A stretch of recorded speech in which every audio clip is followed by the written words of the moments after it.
ఏమో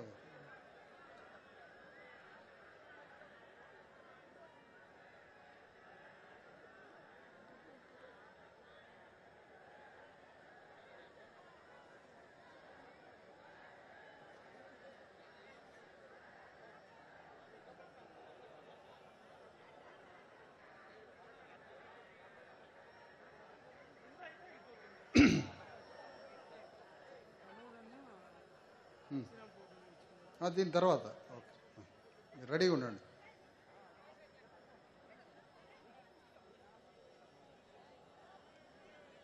భారత రాజకీయాలలో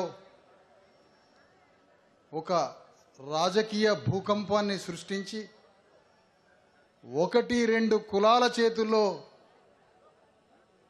మొత్తం పార్లమెంటరీ వ్యవస్థని ఓ 2 కులాల చేతిలో పెట్టుకొని ఈ దేశం మొత్తం 1-2 కులాల గుత్తాధిపత్యంలో నడుస్తున్న ఈ తరుణంలో దేశ రాజకీయాలలో ఒక పెను భూకంపాన్ని విప్లవాన్ని సృష్టించి రాజుల కడుపున రాజులే కాదు ఓ చెప్పులు గుట్టే వాళ్ళ కడుపున కూడా చక్రవర్తి పుట్టొచ్చు అని మాన్యవర్ కాన్షీరామ్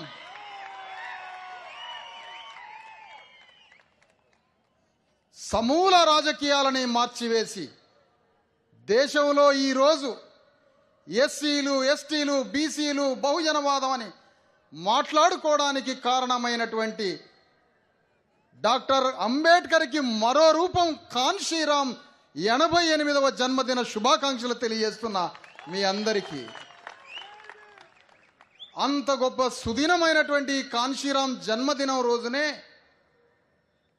ఆయన ఆలోచనని పునర్జీవింపజేయడానికి, ఆయన ఆలోచనని కొనసాగించడానికి ఈ మార్చి 15వ తారీఖు నుండి వచ్చే సంవత్సరం మార్చి 15వ తారీఖు మీదుగా 2023 జూలై 30 వరకు 500 రోజులు 10,000 కిలోమీటర్ల స్వరాజ్య పాదయాత్రని ఈ రోజు నుంచి ప్రారంభించాలని ఈ ప్రారంభ సభని ప్రారంభించడం జరుగుతున్నది. ఈ ప్రారంభ సభకి డిఎస్పి ఉద్యమ రాష్ట్ర ప్రధాన కార్యదర్శి సభాధ్యక్షుడైన హరీష్ గౌడ్ గారికి, ఈ సభా కార్యక్రమానికి విశిష్ట అతిథులుగా హాజరైనటువంటి జాజుల శ్రీనివాస్ గౌడ్ బీసీ సంక్షేమ సంఘం రాష్ట్ర అధ్యక్షుల వారికి, మరో విశిష్ట అతిథి రిటైర్డ్ జడ్జి నిమ్మ నారాయణ గారికి, వేదిక మీద ఉన్నటువంటి డాక్టర్ రమేష్ బాబు గారికి, వేదిక మీద ఉన్నటువంటి వివిధ హోదాల్లో పనిచేస్తున్న డిఎస్పి నాయకత్వానికి, రీజనల్ జిల్లా మండల మొత్తం రాష్ట్ర వ్యాప్తంగా వచ్చినటువంటి అన్ని జిల్లాల మండలాల గ్రామాల డిఎస్పి కార్యకర్తలకు, డిఎస్పిలో ఉన్న ప్రజలకు సభ్యులకు, ఈ కార్యక్రమానికి హాజరైనటువంటి అశేష జనావాహినైన బీసీ ఎస్సీ ఎస్టీ ప్రజలందరికీ, అగ్రకుల ప్రజాస్వామికవాదులకి, మీడియా మిత్రులకి అందరికీ కాన్షీరామ్ జన్మదిన సందర్భంగా మీ అందరికీ జై భీములు తెలియజేస్తున్నాను. మీ అందరికీ ఈరోజు ప్రపంచంలో ఎప్పుడూ ఎక్కడా జరగనటువంటి 10,000 కిలోమీటర్ల స్వరాజ్య పాదయాత్ర, ఈ స్వరాజ్య అనే పదాన్ని నామకరణం చేయడం, స్వరాజ్యం సొంత రాజ్యం. గంగానది ఒడ్డున సంత్ రవిదాస్ అని 550 సంవత్సరాల క్రితం సంత్ రవిదాస్ అని ఒక చెప్పులు కుట్టుకునే ఒక వ్యక్తి జ్ఞానం చెప్తున్నాడు ఉత్తర భారత ప్రజలకి. ఏమని జ్ఞానం చెప్తున్నాడు ఆయన? అణగారిన వర్గాలట, వారికి 2 మార్గాలట ఈ దేశ కుల వ్యవస్థలో. వెళితే శ్మశానానికి పోవడం, లేకపోతే సింహాసనం మీద కూర్చోవడం, రెండే మార్గాలని చెప్పాడు సంత్ రవిదాస్. ఆ రవిదాస్ యొక్క ఆలోచనకి కొనసాగింపు ఆ సంత్ రవిదాస్ యొక్క బోధనలే సిక్కు మత గ్రంథంలో 50% ఆయన ఆలోచనలే అందులో నుంచి పుట్టినాయి. ఆ సిక్కు మత గ్రంథంలోనే రవిదాసు బోధనలు పుట్టినాయి. ఆ రవిదాస్ శిష్యుడే గురునానక్. అంత పెద్ద ఆది గ్రంథనే సిక్కు మతానికి సంబంధించిన ఆది గ్రంథులో రవిదాస్ యొక్క ఆలోచనలతోటి ఉత్తర భారతదేశంలో అణగారిన వర్గాలంతా స్వయం గౌరవంతో, ఆత్మగౌరవంతో కోట్ల మంది ప్రజలు ఈరోజు ఉత్తర భారతదేశంలో అనేక మంది అణగారిన వర్గాలు ఉత్తర భారతదేశాన్ని పరిపాలిస్తున్నారంటే, దేశానికే ఒక దిక్చూసేయారంటే అది మొత్తం సంత్ రవిదాస్ యొక్క ఆలోచన పరంపర అని మీ అందరికీ తెలియజేస్తున్నాను. ఆ సంత్ రవిదాస్ యొక్క ఆలోచనని స్వరాజ్యం అనేటువంటి నామకరణం చేయడం జరిగింది. అవును, మనది రాజ్యం, స్వరాజ్యం కాదు. ఇది పరుల రాజ్యం. ఇది మన రాజ్యం కాదు. ఈ స్వరాజ్యం మనం నిర్మించుకోవాలి. అందుకనే డాక్టర్ అంబేద్కర్ మనం సొంత రాజ్యాన్ని నిర్మాణం చేసుకోవడానికే భారత రాజ్యాంగాన్ని మనకి రాసిచ్చాడు. మనం రాజ్యాన్ని ఏర్పాటు చేసుకోవడానికి ఆ భారత రాజ్యాంగం ద్వారా మనం అధికారంలోకి రావాలని. మనం అధికారంలోకి వస్తే, మనం సింహాసనం మీద కూర్చుంటే ఈ భారత భూభాగం, ఈ దేశం, ఈ రాష్ట్రం, ఈ భూమి, సంపద, రాజ్యం, జ్ఞానం అన్నిటి మీద మనకు హక్కు వస్తే తరతరాలుగా మన బిడ్డలు చల్లగా బతుకుతారని, ఆత్మగౌరవంతో బతుకుతారని స్వరాజ్యాన్ని నిర్మించుకోమన్నాడు. అందుకనే ఈ స్వరాజ్య పాదయాత్రని నామకరణం చేయడం జరిగింది. ఈ పాదయాత్రకి, ఈ పాదయాత్ర 10,000 కిలోమీటర్ల పాదయాత్ర. ఈ పాదయాత్ర ద్వారా సమాజాన్ని మేల్కొల్పాలని, చైతన్యం చేయాలని, మన పూర్వీకులైన మహనీయులు ఏం చెప్పారో ఆ మాటలు చెప్పాలని, తద్వారా మనం స్వరాజ్యాన్ని స్థాపించుకోవాలని. ఈ తెలంగాణ గడ్డ మీద ఇది మన రాజ్యం కాదు. 50 సంవత్సరాలు ఆంధ్ర వాళ్ళు దోపిడీ చేసిండ్రని, 50 సంవత్సరాలు మాత్రమే ఆంధ్ర వాళ్ళు దోపిడీ చేసిండ్రని ఆ ఒక్క పేరుతో ఈ తెలంగాణ రాష్ట్రంలో మళ్ళీ అగ్రకులాలు రాజ్యానికి వచ్చి పరిపాలిస్తున్నారు. కేవలం 50 సంవత్సరాలు. 200 సంవత్సరాలు బ్రిటిష్ వాళ్ళు ఈ దేశాన్ని దోచుకున్నారు. 200 సంవత్సరాలు ఈ దేశాన్ని దోపిడీ చేశారని బ్రిటిష్ వాళ్ళ మీద పోరాటం పేరుతోటి ఈ దేశంలో అగ్రకులాలు మళ్ళీ రాజ్యానికి వచ్చినాయి. 50 ఏళ్ళు వాళ్ళ పోరాటాన్ని చూపించి ఇక్కడున్న అగ్రకుల దొరలు రాజ్యానికి వచ్చిండ్రు. 200 సంవత్సరాలు బ్రిటిష్ వాడిని చూపించి ఇక్కడ దేశం అంతా అగ్రకులాలు రాజ్యానికి వచ్చిండ్రు కదా. 2500 సంవత్సరాలు మేము మీ పాదాల కింద నలిగిపోయినప్పుడు తెలంగాణ గడ్డ మీద మేము స్వరాజ్యాన్ని నిర్మించుకోవద్దా అని నేను ప్రశ్నిస్తున్నాను. 2500 సంవత్సరాలు ఈ సోయి లేదు మనకి. 50 ఏళ్ళ ఆంధ్రోడు దోపిడీ అనగానే ఉరికినాం కోట్ల మందిమే. దేశ స్వాతంత్రం పేరుతో కోట్ల మంది అడిపోయినాం. మరి 2500 సంవత్సరాలు నీకు భూమి మీద ఏమన్నా గౌరవం ఉందా? నీకు విలువ ఉన్నదా? అసలు రాజ్యాంగం రాయకముందు నీ పేరు జనాభా లెక్కల్లో ఉన్నదా? నీ తల ఎవడన్నా లెక్క పెట్టిండా? గణతంత్ర రాజ్యము, గణము లెక్క పెట్టే సమాజము, గణము గణించటము. రిపబ్లిక్ కంట్రీ అంటే ప్రతి తలకాయని లెక్కబెట్టి భారతదేశంలో సంపదను మొత్తం ప్రతి తలకాయకి పంచండి అని అంబేద్కర్ భారత రాజ్యాంగం రాసి మన పేరు ప్రభుత్వంలో రాసి పెట్టిండు తండ్రి అంబేద్కర్. అప్పటి వరకు మన పేరు గవర్నమెంట్లో లేదు. పశువులకి లేదు గవర్నమెంట్లో పేరు, మనకి లేదు గవర్నమెంట్లో పేరు. నీ పేరు రాయడమే గణతంత్రము, నీ పేరు రాయడమే రిపబ్లిక్ కంట్రీ. ఐఏఎస్లకు చెప్పే మొదటి పాఠం ఇది. అలాంటి గణతంత్ర రాజ్యము నీకు ఒక సంఖ్యనిచ్చి నీ పేరు, నీ తలకాయ, నువ్వు ఉండే గడప, నువ్వు ఉండే ఊరు, మన పేర్లన్నీ రాజ్యాంగంలో రాయబట్టి మాత్రమే ఈ ప్రభుత్వం ఈ మాత్రం మనకి ఏమైనా చేయగలుగుతున్నది. అందుకనే మనకి ఏమైనా పథకాలు వస్తే, ఇంకేదైనా ప్రభుత్వం నుంచి వస్తే ఆ అభివృద్ధి మన భారత రాజ్యాంగ హక్కు, మన రాజ్యాంగ హక్కు. అది మన రాజ్యాధికారం, మన జన్మజన్మల హక్కు. తరతరాల క్రితమే, సమ్రాట్ అశోక చక్రవర్తి కాలం క్రితమే మనం ఈ దేశాన్ని పరిపాలించిన రాజులం. ఆ అశోక చక్రవర్తి ముఖంలాగానే సర్వాయి పాపన్న గౌడు ముఖం కూడా అంతే ఉంటుంది. జనగామ ఖిలాషాపూర్లో పుట్టిన ఆయన. ఒక ఆదిజాంబవుడి స్వరూపంలాగానే అశోక చక్రవర్తి ఉంటాడు. ఒక అశోక చక్రవర్తి స్వరూపంలాగానే శివాజీ మహారాజు ఉంటాడు. ఒక సామ్రాట్ అశోక చక్రవర్తి లాగానే సర్వాయి పాపన్న గౌడు ఉంటాడు. ఇంత చరిత్ర మనకొద్దు. తెలంగాణ సాధించుకున్న దాంట్లో 90% మన రక్తమాంసాలు దారపోస్తే సర్వాయి పాపన్న గౌడుకు ఓ జిల్లాకి పేరు పెట్టే దిక్కు లేదు, సిగ్గు తెరవలేదు మనం ఈ ఉద్యమంలో పాల్గొన్నందుకు. ఎంతటి అవమానం ఇది. మన పేర్లు లేవు. సమ్మక్క సారలక్క పేరు మీద ఒక జిల్లా లేదు. సమ్మక్క సారలక్క పేరు మీద ఒక యూనివర్సిటీ లేదు. మనకి ఏది అస్తిత్వం? మనకి ఏది అంటున్నా? 500 టీఎంసీల వాటర్ కోసం లెక్కలు పెట్టిండే. ఒక టీఎంసీ అంటే 100 కోటి ఘనపట్టు అడుగులు. మనం కిలోల గ్రాముల చొప్పున బరువును కొలుస్తాం, పొడుగుని మీటర్లలో కొలుస్తాం.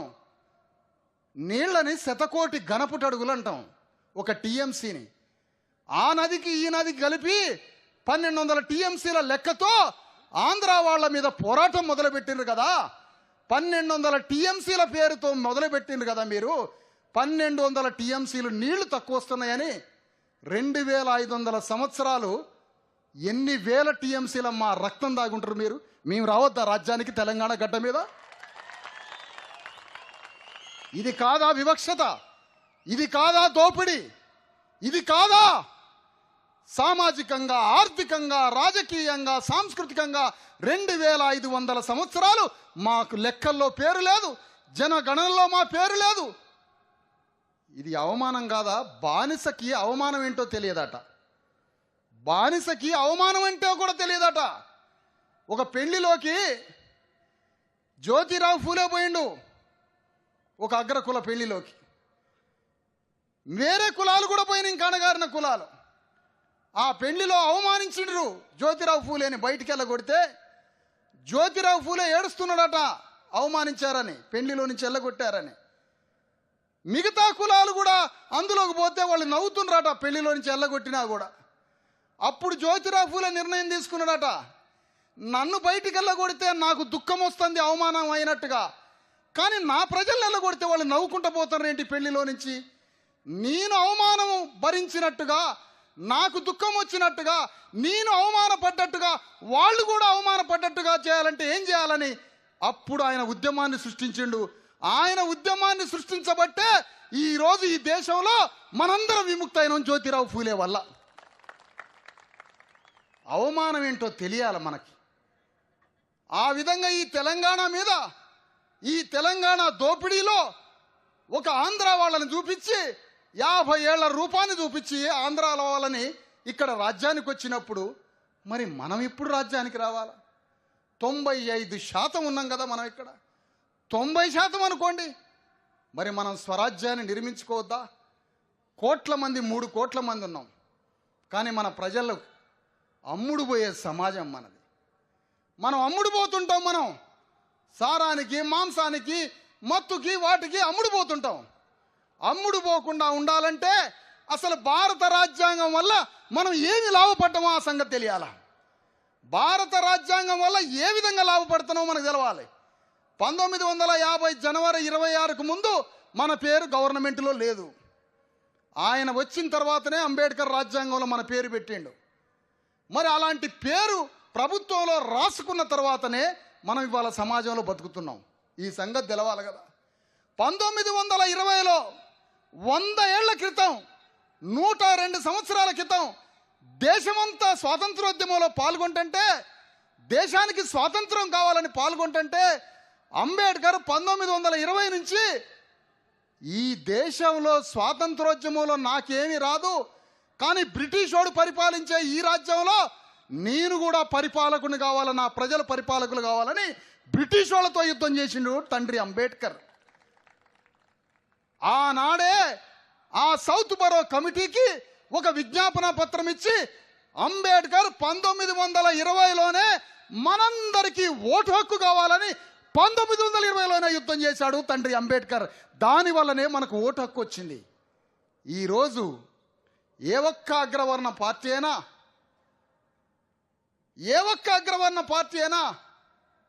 మనకి ఓటు హక్కు ఎక్కడి నుంచి వచ్చింది, మనకు ఓటు హక్కు ఎవరిచ్చారు, ఎందుకోసం ఇచ్చారు, ఏ ఒక్క పార్టీ వాడు మన ఇంటికి వచ్చి చెప్పట్లే, మన గడపకు వచ్చి చెప్పట్లే. మనం అడుగుదాం. ఇప్పుడు ఎవరైనా మన ఇంటికి ఓటు అడగడానికి వస్తే అరే ఈ ఓటు ఎవరిచ్చారు మాకు, ఏ ప్రభు ఏ దేవుడు మనకు ఈ ఓటు హక్కు ఇచ్చాడో వాడిని గల్లాపట్టి నిలదీసి అడగండి ఓటు ఎవరిచ్చారో. ఎందుకంటే ఓటు అడగడానికి వచ్చిన వాడు ఓటు ఎవరిచ్చారో చెప్పట్లేదు. ఆ ఓటు ఎవరిచ్చారో చెబితే అప్పుడు రెండో ప్రశ్న వేద్దాం, ఎందుకు ఓటు ఇచ్చిండు అంబేద్కర్ అని. అప్పటికే సగం జారిపోద్ది అతనికి. ఆ ఓటు ఎవరిచ్చారు, ఎందుకోసం ఇచ్చారు, ఈ చైతన్యం ప్రతి మనిషికి రావాలి. అలా ఓటు హక్కుని ఎవరిచ్చారో తెలుసుకోవాలా. ఈరోజు ఈ రాష్ట్రాన్ని పరిపాలిస్తున్నటువంటి పార్టీలు, తెలుగుదేశం పార్టీ పోయింది, అది భూస్థాపితమైంది. ఒక రెడ్లను దింపి ఎన్టీ రామారావు వస్తే అతనికి అధికారం ఒప్పజెప్పినాం. ఎన్టీ రామారావు పోయిన తర్వాత అందులోనే మరొక ఆయన యుద్ధం మొదలు పెడితే ఆయనకు అధికారం ఇచ్చినాం. ఆ చంద్రబాబు నాయుడిని దింపి రాజశేఖర రెడ్డికి రాజ్యాన్ని ఇచ్చినాం. రాజశేఖర రెడ్డిని దింపి తెలంగాణ రాష్ట్ర సమితికి దానికి అధికారాన్ని ఇచ్చినాం. ఒక కమ్మాయిని ఓడగొట్టినాం, ఒక రెడ్డి ఆయన్ని గెలిపించినాం. ఒక రెడ్డి ఆయన్ని ఓడగొట్టినాం అంటే రామారావు, చంద్రబాబు నాయుడు, చెన్నారెడ్డి, రాజశేఖర రెడ్డి, కరుణకుమార్ రెడ్డి, ఆ తర్వాత మరొక రెడ్డి, ఈ రెడ్లందరి తర్వాత అర్జెంటుగా మన ఆవేశం, అర్జెంటుగా తెలుగుదేశాన్ని భూస్థాపితం చేయాలి, రాజశేఖర రెడ్డికి రాజ్యం ఒప్పచెప్పాలి, రాజశేఖర రెడ్డిని దింపాలి, తెలంగాణ రాష్ట్రానికి, ఉద్యమానికి, పార్టీకి అధికారాన్ని ఇవ్వాలి. మరి మనం ఎప్పుడు అధికారంలోకి వచ్చేది? ఒకరి తర్వాత ఒకరిని దింపడమేనా? ఆ రోజు ఆవేశంతో అందరినీ దింపి తెలంగాణ అని దానికి అధికారాన్ని ఒప్పచెప్పినాం. మళ్ళీ ఇప్పుడేమంటున్నాం, ఈయన అర్జెంటుగా దింపాలి, మరొక అతనికి రాజ్యాన్ని ఒప్పచెప్పాలి. ఎవరు మరి మళ్ళీ రాజ్యానికి వచ్చేది? ఒక కాంగ్రెస్ పార్టీ నుంచి రెడ్డి, ఒక బీజేపీ పార్టీ నుంచి ఒక రెడ్డి. అంటే బీజేపీ నుంచి రెడ్డి, కాంగ్రెస్ పార్టీ నుంచి రెడ్డి, వీళ్ళు మళ్ళా ఈ రాజ్యానికి రావాలనుకుంటున్నారు. ఎందుకు రావాలా మీరు రాజ్యానికి? 95% ఈ ప్రజలు ఉండంగా నువ్వెట్లొస్తావు రాజ్యానికి? ఏం ముఖం పెట్టుకొని ఈ రాజ్యానికి రావాలనుకుంటున్నారు మీరు? 95% ప్రజలున్న మనల్ని వదిలిపెట్టి వాళ్ళు ఏ విధంగా రాజ్యానికి వస్తారు? ఇది ప్రశ్నించడం కోసమే స్వరాజ్య పాదయాత్ర గ్రామంలో ప్రచారానికి మొదలు కాబోతుంది. రేపు మార్చి 15వ తారీఖు, వచ్చే సంవత్సరం మార్చి 15వ తారీఖు వరకు మనం నిలదీద్దాం. ఒక కాంగ్రెస్ పార్టీ మన దగ్గరకు వస్తూ ఉంది, ఒక టీఆర్ఎస్ పార్టీ మన దగ్గరకు వచ్చింది, ఒక బీజేపీ పార్టీ వస్తూ ఉంది. వీళ్ళ ముగ్గురిని కొన్ని ప్రశ్నలు వేద్దాం మనం. నంబర్ 1, మీ పార్టీ రాష్ట్ర అధ్యక్ష పదవి ఒక బీసీలకి కేటాయిస్తారా? First question. రేవంత్ రెడ్డికి ఏం అర్హత ఉందా? నువ్వు 4% లేవు, 96% ప్రజల్ని అవమానించి నీ పార్టీకి నువ్వు రాష్ట్ర అధ్యక్షుడు అవుతావు. నీ పార్టీ రేపు అధికారంలోకి వస్తే దళితుడిని ముఖ్యమంత్రి మీద సింహాసనం మీద కూర్చోబెడతావా? రెండవ ప్రశ్న. నీ పార్టీ అధ్యక్ష పదవి బీసీలకు కేటాయించు. నీవు ముఖ్యమంత్రి అధికారంలోకి వస్తే నీ పార్టీ దళితుడిని కూర్చోబెట్టు. నీ పార్టీ అధికారంలోకి వస్తే మొత్తం క్యాబినెట్ని బీసీ మంత్రులతో నింపు, ఎస్సీ మంత్రులతో నింపు.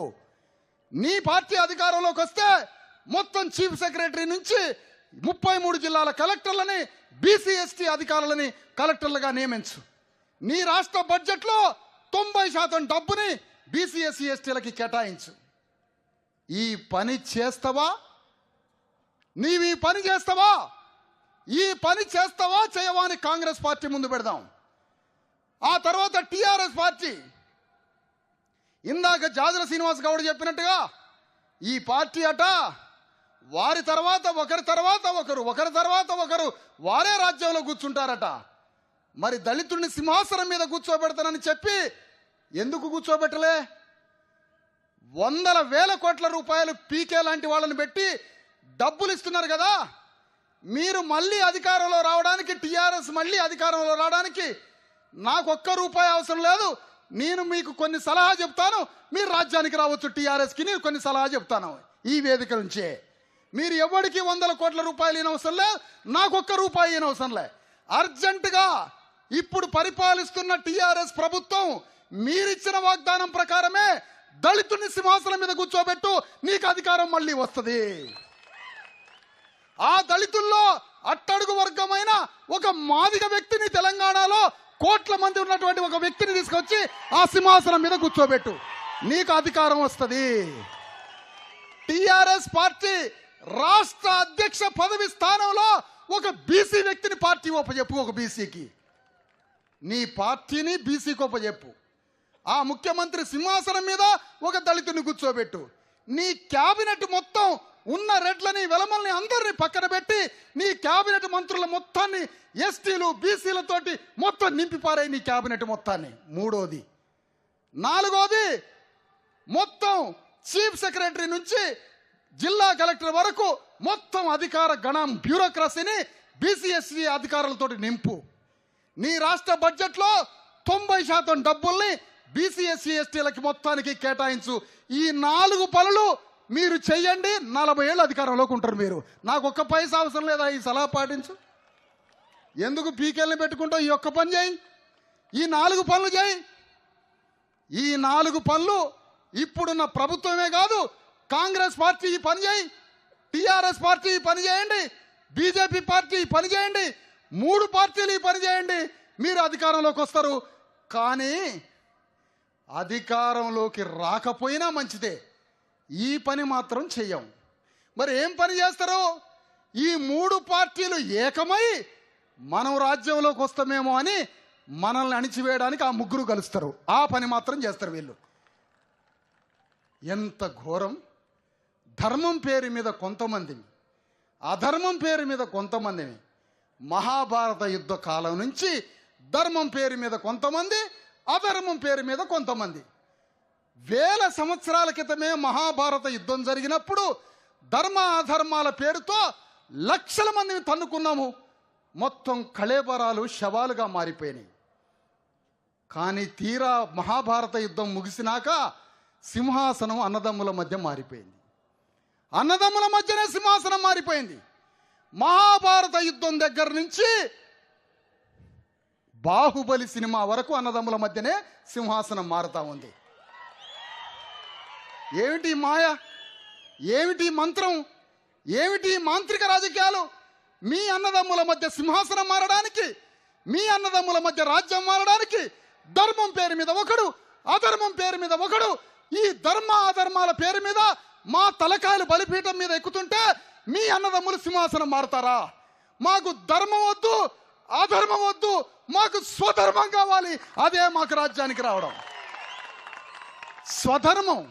ఈ స్వధర్మం తెలవనంత కాలం బర్బరీకుడు మహాభారత యుద్ధంలో బలైపోయినట్టుగా మనం బలైపోతూనే ఉంటాం. స్వధర్మం తెలిసిన వాడే రాజ్యానికి వస్తాడు. అందుకని ఈ అన్నదమ్ముల సింహాసనం మారడమే. మీరు చూడండి, రేపు 3 పార్టీలకి 35 సీట్లు వస్తే ఏ పార్టీతోటైనా కలుస్తుంది, ఎవరితోటైనా కలుస్తారు. కానీ మన ముందున్న ప్రశ్న, ఈ రాజకీయాలు, ఈ మాంత్రిక రాజకీయాలు కాదు. మనం చేయాల్సినటువంటిది ఏంటి? మన సమాజాన్ని నిర్మించుకోవడం. మన సమాజాన్ని నిర్మించుకోవడం. ఈ సమావేశంలో 95% నవ యువకులు ఉన్నారు. ఇక్కడ నవ యువకులు సిద్ధాంతం తెలిసి, పూర్తిగా సిద్ధాంతం తెలిసిన వాళ్ళు, కొంతవరకు సిద్ధాంతం తెలిసిన వాళ్ళు, అభిమానులు 95% యువకులు ఉన్నారు ఈ మీటింగ్లో. నేను కూడా ప్రకటిస్తున్నా 1,00,000 ఉద్యోగాలు ఈ వేదిక నుంచి. ఏమిటి ఆ 1,00,000 ఉద్యోగాలు? 10,000 గ్రామాలు, ప్రతి గ్రామంలో వార్డు మెంబర్ దగ్గర నుంచి సర్పంచ్ వరకు, సర్పంచ్ నుంచి జెడ్పీటీసీ, ఎంపీటీసీ, ఎమ్మెల్యేలు, రాజ్యసభ సభ్యులు, ముఖ్యమంత్రి మొత్తం కలిస్తే 1,00,000 ఉద్యోగాలు ఉన్నాయి. మనం ప్రకటిద్దాం, భారత రాజ్యాంగాన్ని పట్టుకొని మనం అధికారంలో రావడానికి ఇగో ఈ 1,00,000 ఉద్యోగాలు ఉన్నాయి. ఈ 1,00,000 ఉద్యోగాల్ని మనం చేతబట్టుకుంటే ఈ 3 పార్టీలకి గోరిగట్టి మనం సింహాసనం మీద కూర్చోవచ్చు. ఈ 3. అందుకని నేను ఒకటే అంటున్నా, మనందరం జ్ఞానంలో తప్పుడు మార్గంలో ఉన్నాం. మళ్ళీ ఈ వేదిక నుంచి నేను తాత్వికంగా చెప్పాను అనుకోండి, ఏదన్నా అనుకోండి, జీవితం అంటే ఏంటి, బ్రతుకంటే ఏంటి? పొద్దున్న లేస్తే నా భార్య పిల్లలు, నా కుటుంబం. పొద్దున్న లేస్తే ఈ కుటుంబం కుటుంబం కుటుంబం కుటుంబం ఎన్ని లక్షల సార్లు అయ్యా ఈ కుటుంబం. మనం సమాజము, తోటి ప్రజలు, సంఘము, మనందరం కోసం, సమాజం కోసం మనం ఎప్పుడైతే పని చేస్తామో, మన కుటుంబాన్ని ప్రేమించినట్టుగా సమాజం యొక్క మొత్తం ప్రేమను ఎప్పుడు కోరుకుంటామో అది బ్రతుకంటే, జీవితం అంటే అది కోరుకోకుండా 24 గంటలు కుటుంబం గురించే మాట్లాడుకొని ప్రతి వ్యక్తి తెల్లారు లేస్తే భార్య పిల్లలు, కుటుంబం కుటుంబం అంటే సమాజం ఎక్కడి నుంచి బాగైద్ది? సమాజం ఎక్కడి నుంచి తయారైద్ది? ఈ స్వార్థం తీసేసి ఇక్కడున్న యువకులంతా ప్రతి గ్రామంలో మనమే నాయకులుగా మారదాం, ప్రతి మండలంలో మనమే నాయకులుగా మారదాం. అంబేద్కర్ వల్ల అంతో ఇంతో సమాజంలో గౌరవం, ఒక ముద్ద అన్నం, ఆ మాత్రం గౌరవంతో బతుకుతున్నటువంటి వాళ్ళం మనం చదువుకున్న యువకులుగా. నీ పనేంటి 24 గంటల్లో? 24 గంటల్లో నీ పనికి ఒక 7-8 గంటల టైం పోతుంది. మిగతా టైము నీ వ్యక్తిగత పనులు, అవి చూసుకున్నాక ఇంకా 10 గంటల టైం ఉంటుంది, ఇంకా 8 గంటల టైం ఉంటుంది. మన సమాజాన్ని నిర్మించడానికి బయలుదేరదాం. ఒక్కొక్క గ్రామంలో బీసీలు, ఎస్టీలు, ఎస్సీలు, గ్రామంలో 90% మన ప్రజలు ఉన్నారు. ఇల్లు లేదు, ఆరోగ్యం లేదు, ఒంట్లో న్యూట్రిషన్ పౌష్టికాహారం లేదు, అనారోగ్యం, కటిక దరిద్రం. ఏ ఇంటికి పోయినా, ఏ శరీరాన్ని చూసినా పేదరికము, దుఃఖము, పేదరికము, దుఃఖము. తెలంగాణ అంతా ఏ మనిషి వైపన్నా చూడు నువ్వు, తెలంగాణలో పుట్టెడు దుఃఖాన్ని కళ్ళలో పెట్టుకొని ఉంటాడు, బయటికి కనపడకుండా. అంతులేని మనాదులతో బతుకుతూ ఉంటాడు, అంతులేని అనారోగ్య సమస్యలతో ఉంటాడు. బలమైన ఆహారం తినడానికి 10 రూపాయలు జేబులో ఉండవు. వీళ్ళందరినీ సమాజానికి కట్టొద్దా? వీళ్ళ దుఃఖాన్ని తీర్చొద్దా? వీళ్ళ దుఃఖాన్ని మార్చొద్దా? వీళ్ళ దుఃఖాన్ని నివారించొద్దా? ఎదుటివాడు దుఃఖపడుతుంటే, ఎదుటివాడు ఏమీ లేకుండా బతుకుతుంటే మనకెట్లా నిద్ర పడుతుంది? మనం సమాజాన్ని కట్టుకొని మన తోటి సహబాధిత వర్గమైన బీసీ, ఎస్సీ, ఎస్టీలందరినీ ఒక ఆలోచన, జ్యోతిరావు ఫూలే దగ్గర నుంచి, సామ్రాట్ అశోక చక్రవర్తి దగ్గర నుంచి, సంత్ రవిదాస్ మీదుగా సాహు మహారాజ్, శివాజీ మహారాజ్, డాక్టర్ అంబేద్కర్, కాన్షీరాముల వరకు మన ఉద్యమ ప్రయాణాన్ని గ్రామం తెలియజెప్పి మనమే ఈ గ్రామాన్ని పరిపాలించుకుందాం, ఈ రాజ్యాన్ని పరిపాలించుకుందామని అందరం కలిసి కూర్చొని మాట్లాడొద్దా? మనం ఇది మాట్లాడలే. శివాలు ఎత్తిపోయినట్టుగా తెలంగాణ ఉద్యమంలో పాల్గొన్నాం. కానీ తెలంగాణ ఉద్యమంలో పాల్గొన్న మనం మన సంఖ్యలు నిప్పుకోవడానికి మాత్రం ఎవరు ముందుకు రావటంలే. లక్షల ఎకరాల ఉన్న భూమి, వేల కోట్ల రూపాయలున్న సంపద, ఎంత భూమి ఉన్నటువంటి ఎవరైతే వేల సంవత్సరాలుగా దోపిడీ చేసినరో మనల్ని, ఆ దోపిడీ చేసిన వాడే తెలంగాణ వచ్చినాక కూడా అతనే నాయకుడు. ఆ గ్రామంలో మనల్ని ఎవడు దోపిడీ చేస్తాడు? మనల్ని ఎవడింటికి రానియట్లే? మనకి ఎవడు మంచినీళ్ళు ఎట్లే? ఆ గ్రామంలో మనల్ని కొట్టినోడెవడు? మనల్ని దోపిడీ చేసి మనల్ని తన్ని చండ్రకోళ్ళ పెట్టి మన వాళ్ళ పాదాల కింద నలిగిపోయినాం కదా. ఆ నాయకుడే మళ్ళీ తెలంగాణ ఉద్యమం వచ్చిన గ్రామానికి నాయకుడైండు, ఆ నాయకుడే మండలానికి నాయకుడైండు, ఆ నాయకుడే నియోజకవర్గానికి ఎమ్మెల్యే అయిండు, ఆ నాయకుడే మంత్రి అయిండు, ఆ నాయకుడే ముఖ్యమంత్రి అయిండు, ఆ నాయకులే పార్లమెంటుకు పోయినరు. ఒక దోపిడీ చేసేవాడు తెలంగాణ వచ్చిన తర్వాత కూడా అతడే పరిపాలకుడైతే ఈ తెలంగాణ దేనికి? ఒక దోపిడీని వ్యతిరేకించాలంటే దోపిడీకి గురైన బాధితుడు యుద్ధం చేయాలి తప్ప దోపిడీ చేసేవాడు ఎట్లా యుద్ధం చేస్తాడు? ఎవరికన్నా అనుమానం? ఎవరికన్నా ఆలోచన? ఒక పక్కన డాక్టర్ అంబేద్కర్ సౌత్ బరో కమిటీ ముందు 1920 ఆ కాలంలో ఈ రాజ్యంలో ఈ దేశంలో నా వాటా ఎంత అని అడుగుతున్నప్పుడు, స్వాతంత్రోద్యమంలో తెలంగాణ ఉద్యమం జరుగుతున్నప్పుడు ఉస్మానియా యూనివర్సిటీ వేదికగా మేము కూడా ఈ తెలంగాణ వస్తే అందులో బీసీ ఎస్టీల పాత్ర ఏంటి అని ఒకే ఒక్క ఏకకంఠంతో మాట్లాడిన మమ్మల్ని ఎవరూ పట్టించుకోలే. ఆ రోజు మా వాదనని ఎవరు వినలే, మా వాదనని ఎవరు స్వీకరించలే. కానీ ఆ రోజు మాట్లాడినటువంటి స్వరమే ఈరోజు లక్షల మందిగా మారిపోయింది. ఈరోజు ఒక సత్యాన్ని, ఒక సామాజిక విప్లవాన్ని సృష్టించడానికి ఒక్కళ్ళో ఇద్దరో 10 మందో సరిపోతారు. కానీ ఈ భావజాలాన్ని మనం విశ్వవ్యాప్తం చేయాలి, రాష్ట్ర వ్యాప్తం చేయాలి.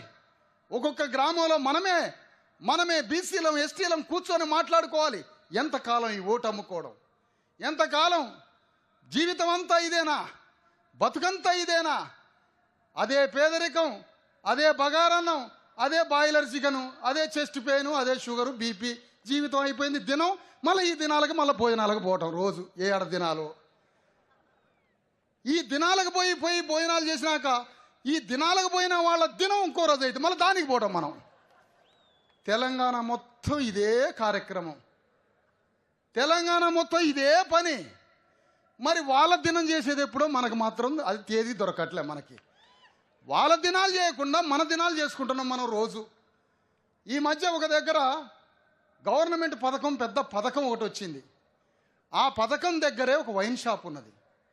అంటే ఈ పథకానికి వచ్చిన డబ్బులన్నీ మళ్ళా ఆ వైన్ షాపుకి దారా మళ్ళీ ప్రభుత్వానికి వస్తున్నాయి. ఈ రాష్ట్రంలో 25,000 కోట్ల రూపాయల సారా డబ్బులు గవర్నమెంట్కి వస్తున్నాయి.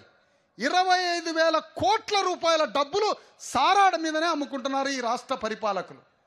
అందులో 20,000 కోట్ల రూపాయల సారా మన వర్గాలే తాగుతున్నాయి. అంత డబ్బులు ఇస్తారా మనకు పథకాలల్లా? ఈ రాష్ట్ర ముఖ్యమంత్రి ఏమో సారా అమ్ముకుంటాడు, దేశ ప్రధానమంత్రి పెట్రోల్ అమ్ముకుంటాడు. ఇదే వీళ్ళ పని, ఇది వీళ్ళ పని. మరి ఈ దేశాన్ని, రాష్ట్రాన్ని పరిపాలించేది ఎప్పుడు? అన్ని పార్టీలు ఒకటే, వీళ్ళు 3 పార్టీలు ఒకటే. ఈ 3 పార్టీల పేరు అగ్రకుల సమాజ్ పార్టీ. ఇది టిఆర్ఎస్, కాంగ్రెస్, బీజేపీ 3 కలిపిన ఒకే కలిపిన పార్టీ ఇది. వీళ్ళ వర్గ సంబంధాలు, వీళ్ళ ఆర్థిక సంబంధాలు ఒకటిగానే ఉంటాయి. అందుకనే మనం ఒక్కళ్ళని మినహాయించినా ఇంకోటి రాజ్యానికి వస్తాడు, ఇంకొకళ్ళని అన్నా ఇంకొకటి రాజ్యానికి వస్తాడు. ముగ్గురు కలిపి ఏకదృష్టితో, ముగ్గురు మనకి సమాన శత్రువులు, ఏ ఒక్కడు తక్కువ కాదు. ఇందులో ముగ్గురు రాజ్యాంగాన్ని తీయాలని ప్రయత్నం చేశారు. ఒకళ్ళు రాజ్యాంగమే తీయాలని చెప్తున్నారు. బీజేపీ పార్టీ మొత్తం భారతదేశంలో ఉన్న మొత్తం ప్రభుత్వ రంగ సంస్థలన్నింటినీ ధ్వంసం చేసి రాజ్యాంగం తీసేస్తే అనకుండా భారత ప్రభుత్వ సంస్థలన్నీ మాయం చేస్తే రిజర్వేషన్లు మాయమైపోయినట్టే. ఇంకా రాజ్యాంగం అనాల్సిన అవసరమే ఉంది? మొత్తం గవర్నమెంట్ సెక్టార్స్ తీసిపారేయాలి, బ్యాంకులు మొత్తం తీసిపారేయాలి, బ్యాంకుల డబ్బంతా ప్రైవేటు వ్యక్తులకు ఒప్పు చెప్పాలి. ఆ విధంగా చేస్తే రాజ్యాంగం ఓడిపోయినట్టే. భారత రాజ్యాంగాన్ని తీసేయాలని ప్రతి అగ్రవర్ణ రాజకీయ పార్టీకి ఉన్న కోరిక ఇది. అందుకనే రేపటి ఎన్నికల్లో మనం ఒకటే నినాదం, భారత రాజ్యాంగాన్ని రక్షించే శక్తులకి, భారత రాజ్యాంగాన్ని ధ్వంసం చేయాలనేవాడికి మధ్యనే యుద్ధం మొదలు కాబోతున్నది. మనం ఎటు సైడో తెలుసుకోవాలి. యుద్ధం అన్ని అక్కడికి తీసుకుపోదాం. ఒక్కొక్కడు ఈ పథకం ఆ పథకం అంటాడు కదా. అంబేద్కర్ ఎన్ని పథకాలు ఇచ్చిండో చెబుదాం రాండి మొత్తం సమాజానికి. భారత రాజ్యాంగం ద్వారా ఎన్ని పథకాలు ఇచ్చి దేశాన్ని అంబేద్కర్ బాగు చేసిండో, అంబేద్కర్ బాగు చేసిన పథకాలన్నీ, అంబేద్కర్ బాగు చేసిన పథకాలన్నీ, నువ్వు అసలు పథకాలు పెట్టడానికి నువ్వెక్కడి నుంచి పథకాలు తీసుకొని వస్తున్నావు?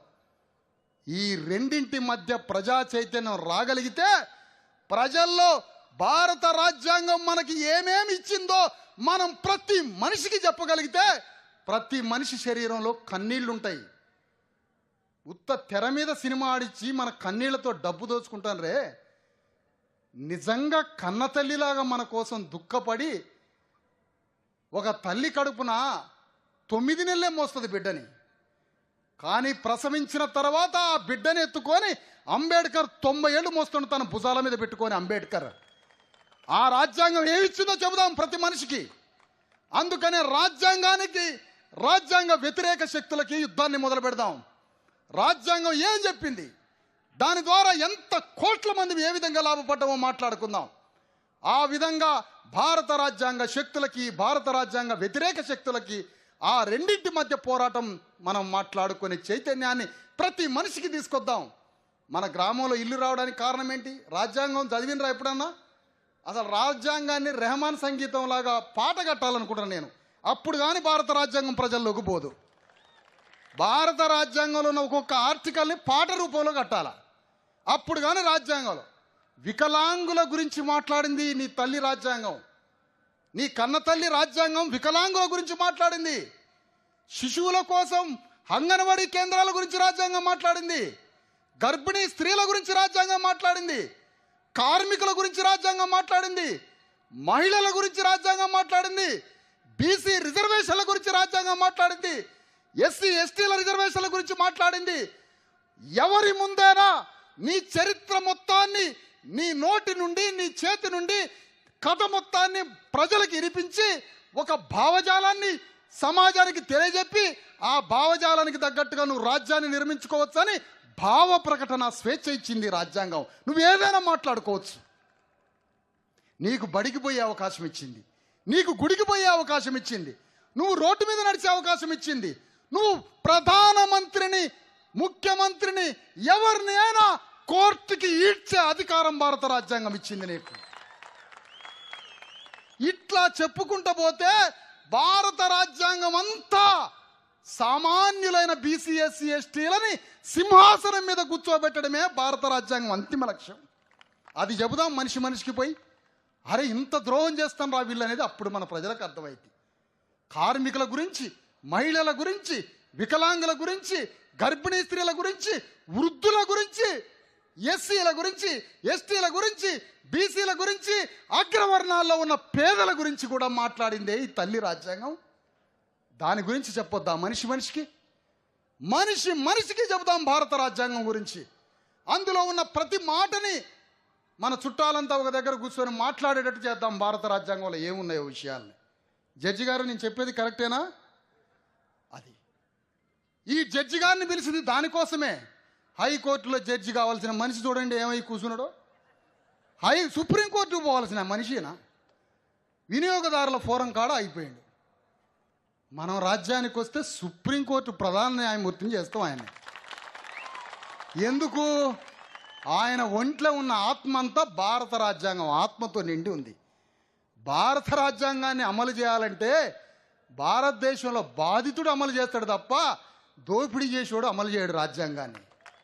ఎందుకంటే బాధలు మనకు తెలుసు కాబట్టి. మరి ఈ భారత రాజ్యాంగాన్ని మనిషి మనిషికి ఇగో ఇందులో ఇది ఉంది, ఇందులో ఇది ఉందని. ఆధార్ కార్డు ఎట్లొచ్చింది? గణసంఖ్య ద్వారా వచ్చింది. Vote card ఎట్లొచ్చింది? గణసంఖ్య ద్వారా వచ్చింది. Ration card ఎట్లొచ్చింది? గణసంఖ్య ద్వారా వచ్చింది. ఇన్ని వచ్చిన భారత రాజ్యాంగాన్ని మర్చిపోయి మాకు ఈయన ఈ పథకం ఇచ్చిండు, ఎన్టీ రామారావు 2 రూపాయల కిలో బియ్యం ఇస్తే ఆయన గుండెలో పెట్టుకుంటేవి, రాజశేఖర రెడ్డి హాస్పిటల్ చూపిస్తే ఆయన గుండెలో పెట్టుకుంటేవి, ఈయన పథకాలు ఇస్తే ఈయన గుండెలో పెడితే అందరినీ గుండెలలో పెట్టుకొని వాళ్ళనే లోపల పెట్టుకొని వాళ్ళని పూజిస్తుంటవి. వాళ్ళందరినీ నీ గుండెల నుంచి ఎల్లగొట్టి భారత రాజ్యాంగాన్ని నీ గుండెలో పెట్టాలనుకుంటున్నాం మేము ఉద్యమం అంతా. ఈ రకంగా మన సమాజాన్ని చైతన్యం చేసి మన సమాజంలో భారత రాజ్యాంగాన్ని పరిచయం చేసిన పార్టీ లేదు. కమ్యూనిస్టులు భారత రాజ్యాంగమే ఒక్క మాట మాట్లాడలేదు రాజ్యాంగం గురించి. అది బ్రిటిష్ వాళ్ళ ఏజెంట్ అట, భూస్వాముల సంబంధించిన పెట్టుబడిదారుల ఏజెంట్ అట రాజ్యాంగం. అంత నీచంగా కమ్యూనిస్టులు భారత రాజ్యాంగాన్ని వర్ణించారు. ఇంతమంది చేత దాడికి గురైన భారత రాజ్యాంగం ఈరోజు వజ్రంలాగా మెరుస్తూనే ఉంది. మనలాంటి ప్రజలు, మనలాంటి ఉద్యమాలు, మనలాంటి పోరాటాల వల్ల అలాంటి రాజ్యాంగమేనే ఒక్క ఆయుధం పట్టుకొని కాన్షీరాం దేశం మొత్తం మన అధికారం వైపు చూసే ఒక ఆలోచన తీసుకొచ్చాడు. కాన్షీరాం పెద్ద పెద్ద క్షత్రియులను ఓడించాడు. కోట్ల రూపాయల, లక్షల కోట్ల ఉన్నటువంటి పెద్ద పెద్ద వాళ్ళని ఓడగొట్టాడు. అట్లా ఓడగొట్టి సామాన్యుల్ని పార్లమెంటుకు పంపించిండు కాన్షీరాం. అలాంటి కాన్షీరాం జన్మదినం ఈరోజు. అందుకని నువ్వు ఏమి నమ్ముకొని ఈ ఉద్యమాన్ని చేస్తున్నావా అని నన్ను అడిగారు చాలామంది. 12 ఏళ్ళైంది ఈ ఉద్యమం మొదలుపెట్టి. 12 ఏళ్లలో నువ్వు ఏమి నమ్ముకొని మొదలుపెట్టినావు? నీ దగ్గర రూపాయి ఉందా? నా దగ్గర రూపాయి లేదు. మరి ఏముంది నీ దగ్గర? నా దగ్గర లక్షల కోట్లు లేవు, నా దగ్గర భూములు లేవు, నేనేమో పెద్ద గ్లామరస్ వ్యక్తిని కాదు, నా దగ్గర ఏమీ లేవు. మరి నువ్వు ఎట్లా సమాజాన్ని మారుస్తావు? నువ్వు వీళ్ళని ఎట్లా సింహాసనం మీద కూర్చోబెడతావు? పిచ్చి పట్టిందా అని ప్రశ్నించారు. మరి ఎంతమంది ప్రశ్నించినా నా దగ్గర వజ్ర వైఢూర్యాలు లేవు, నా దగ్గర లక్షల కోట్లు లేవు, నా దగ్గర భూములు లేవు, నా దగ్గర డబ్బు లేదు, నా దగ్గర AK-47 లేదు, నా దగ్గర ఉన్నది ఒకటే ఒకటి భారత రాజ్యాంగం అనే ఆయుధం మాత్రమే. ఇగో సమాజాన్ని మార్చడానికి ఈ ఒక్క పుస్తకం చాలు. హోల్ సిస్టమ్ని మార్చి ఈ దేశంలో అధికారంలో రావడానికి ఈ పుస్తకం చాలు. ఇది పట్టుకొని, ఒక చేతిలో ఇది పట్టుకొని, మరొక చేతిలో అశోకుడి యొక్క 3 సింహాల దండకాన్ని పట్టుకొని 10,000 కిలోమీటర్ల స్వరాజ్య పాదయాత్ర చేయడానికి సిద్ధపడుతున్నాం. ఈ స్వరాజ్య పాదయాత్ర ద్వారా గ్రామ గ్రామంలో భారత రాజ్యాంగ చైతన్యాన్ని, ఒక మాట చెప్పాలంటే మీరేమనుకోకపోతే భారత రాజ్యాంగ ద్రోహులం కూడా మనమే. ఎందుకు అంటే రాజ్యాంగం మీద దాడి చేస్తున్నాం, మనం ఇంట్లో దాక్కొని ఉంటున్నాం. రాజ్యాంగం మీద ఈరోజు దాడి కాదు, కొన్ని ఏండ్ల నుంచి దాడి జరుగుతుంది. ఒక ఆయన పైకంటాడు, ఒక ఆయన మనసులో అంటాడు, ఒక ఆయన చేతల్లో చూపిస్తాడు. రాజ్యాంగం మీద దాడి చేసినప్పుడల్లా ఏ ఒక్క వ్యక్తి మన రోడ్డు మీదకి వచ్చి రాజ్యాంగాన్ని రక్షించడానికి ఎవరూ పాల్గొనలేదు. పౌర సమాజం 3-4 కోట్ల మంది ప్రజలు రోడ్ల మీదకి రావాల్సి ఉండే మనం రాజ్యాంగం మీద దాడి జరిగినప్పుడు. మరి రాజ్యాంగం వల్ల వాళ్ళ రాజ్యాలు కూలిపోయినాడు అంటే ఒక అర్థం. మరి రాజ్యాంగం వల్ల ప్రాణం పోసుకున్న మనం ఎందుకు ఎదురు తిరగట్లే? మరి ఇప్పుడు రాజ్యాంగ ద్రోహులు ఎవరు? రాజ్యాంగం వల్ల వాళ్ళ రాజ్యాలు కూలిపోయినాయి. సామాన్యుని సింహాసనం మీద కూర్చోబెట్టడానికి రాజ్యాంగం వచ్చింది. రాజ్యాంగం వల్ల వాళ్ళ రాజ్యాలు కూలిపోయినాయి. రాజ్యాంగం వల్ల వాళ్ళ ఇంట్లో పనిచేసే ఒక మంగళాయన, వాళ్ళ ఇంట్లో పనిచేసే ఒక సాకలాయన, వాళ్ళ ఇంట్లో పనిచేసే మంగళాయన, వాళ్ళ ఇంట్లో పనిచేసే మాదిగాయన, వాళ్ళ ఇంట్లో పనిచేసే ఒడ్డరాయన, వాళ్ళ ఇంట్లో పనిచేసే సమస్త పీడిత కులాలు ఆ యజమానిని కూలదోసి ఆ సబ్బండ కులాలు సింహాసనం మీదకి రావడానికి ఈ రాజ్యాంగం కారణమైంది. కాబట్టి ఈ రాజ్యాంగాన్ని తీసేయాలని ఆ యజమాని అనుకుంటాడు. మరి రాజ్యాంగాన్ని రక్షించాలని ఒక మంగళాయన ఎందుకు పోరాటం చేయట్లే? ఒక సాకలాయన ఎందుకు పోరాటం చేయట్లే? ఒక సాకలాయన 2000 సంవత్సరాలు ఒక గ్రామంలో బట్టలు ఉతికినటువంటి, పెంట బట్టలు ఉతికినటువంటి 2000 సంవత్సరాలు చాకలి తల్లి బిడ్డలు బట్టలు ఉతుకుతూనే ఉన్నారు. 2000 సంవత్సరాలు ఓ చాకలి తల్లి కడుపున మళ్ళీ చాకలి తల్లి బట్టలు ఉతుకుతూనే ఉండాలి. కానీ రాజ్యాంగం వచ్చిన తర్వాత చాకలి తల్లిని సింహాసనం మీద కూర్చోబెట్టమని చెప్పి రాజ్యాంగం కొన్ని వేల లక్షల మంది అలా చాకలి పిల్లలు చదువుకొని ఉద్యోగాలు చేస్తున్నారు. అట్లా మంగళాయన, అట్లా వడ్డరాయన, విశ్వబ్రాహ్మణులు, ఈ సమాజంలో ఉన్న అణగారిన ప్రతి కులము బడికి పోయి ఉద్యోగం చేసి సమాజంలో గౌరవాన్ని పొంది ఇవాళ ఒక మెతుకానందిని గౌరవాన్ని పొందడానికి సమస్త అణగారిన కులాలకి ఆ రాజ్యాంగం కారణం. మరి ఈ రాజ్యాంగాన్ని రక్షించడానికి మనం రోడ్డు మీదకి రావట్లే కదా. అందుకని ఈ రాజ్యాంగాన్ని రక్షించాలని మనం ఇంత పెద్ద ఉద్యమాన్ని తీసుకొని రావాలనుకుంటున్నాం. ఈ రాజ్యాంగ శక్తుల్ని సింహాసనం మీద కూర్చోబెట్టడానికే ఈ స్వరాజ్య పాదయాత్ర. ఈ పాదయాత్రకి ఒక్కడు కాదు శత్రువు, సమస్త అగ్రకుల పార్టీలు మనకు శత్రువులే. వీళ్ళ చేతిలోనే మొత్తం రాజ్యము, భూమి, సంపద అన్నీ వీళ్ళ చేతిలోనే ఉన్నాయి. మనం రాజ్యానికి వస్తే మన కన్నీటి దుఃఖం ఆగిపోతుంది, మన పేదల కష్టాలన్నీ పోతాయి. ఒక్కొక్క గ్రామంలో 10,000 గ్రామాలు ఉన్నాయి. ఈ రాష్ట్రంలో 12,000 గ్రామాలు ఉన్నాయి. ఎందుకు హైదరాబాద్లోనే 1,000 కోట్ల రూపాయల హాస్పిటళ్ళు ఉన్నాయి, ప్రైవేట్ హాస్పిటళ్ళు. గ్రామ గ్రామం 100 పడకల హాస్పిటల్ పెట్టలేరా? మండలానికి 100 పడకల హాస్పిటల్ పెట్టలేరు? ఒక గ్రామంలో ఒక స్త్రీ వైద్య నిపుణురాలు, ఒక MD, ఒక ఉచిత మందులు, ఒక ఉచిత పరీక్షలు, న్యూట్రిషన్ పౌష్టికాహారం అంత పెట్టి మందులు ఫ్రీగిచ్చి పరీక్షలు చేసి ఆ హాస్పిటల్లో ఒక ఆడోళ్ళ డాక్టరు, ఒక చిన్నపిల్ల డాక్టరు, ఒక MD డాక్టర్ని పెట్టి ఒక 10 కోట్లతో ఒక గ్రామానికి హాస్పిటల్ కట్టియో ఆ గ్రామం నుంచి 1,000 కోట్ల రూపాయలు తాగి తాగి తాగి ఆ డబ్బులు మనం గవర్నమెంట్కి కడతాం. మన రాజ్యం వచ్చిన తర్వాత ప్రతి గ్రామంలో 10 కోట్ల రూపాయలు పెట్టి ప్రభుత్వ ఆసుపత్రి కడతాం.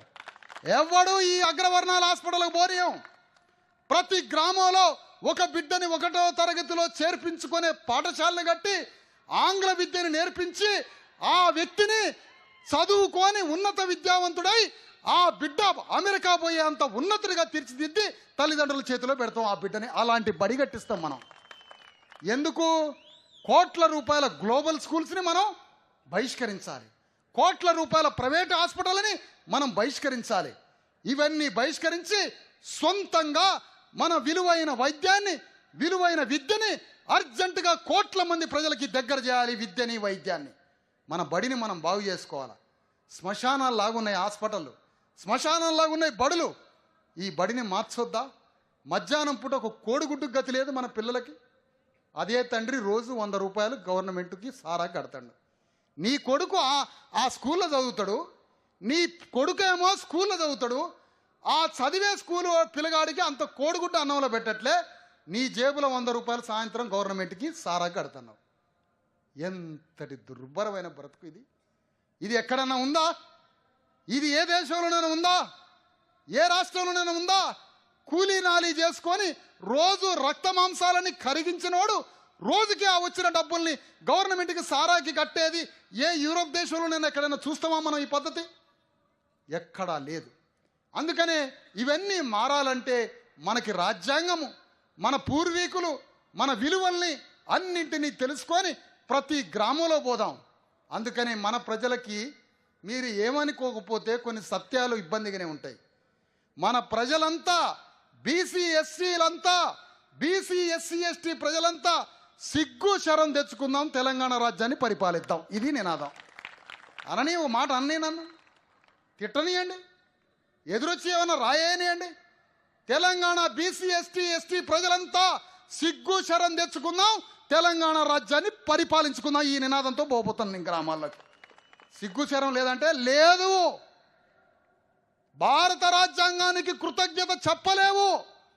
రోజుకి 100,000 రూపాయల, కోట్ల రూపాయలు గవర్నమెంట్కి ఇస్తున్నావు. నువ్వు అన్యాయానికి గురవుతున్నావు. సోయి తెచ్చుకోవాలి, జ్ఞానం తెచ్చుకోవాలి. బిడ్డల్ని కంటున్నావు, బిడ్డల్ని చంపుకుంటున్నావు మనమే. ఆ హక్కు నీకెక్కడదా? నువ్వు బిడ్డల్ని కానీ వాళ్ళకి భవిష్యత్తు ఇవ్వకుండా వాళ్ళని ఈ సమాజంలో ఆ విధంగా వదిలేస్తే ఆ బిడ్డలు ఎవడు భవిష్యత్తు చూడాలా? ఎవరు చూడాలా?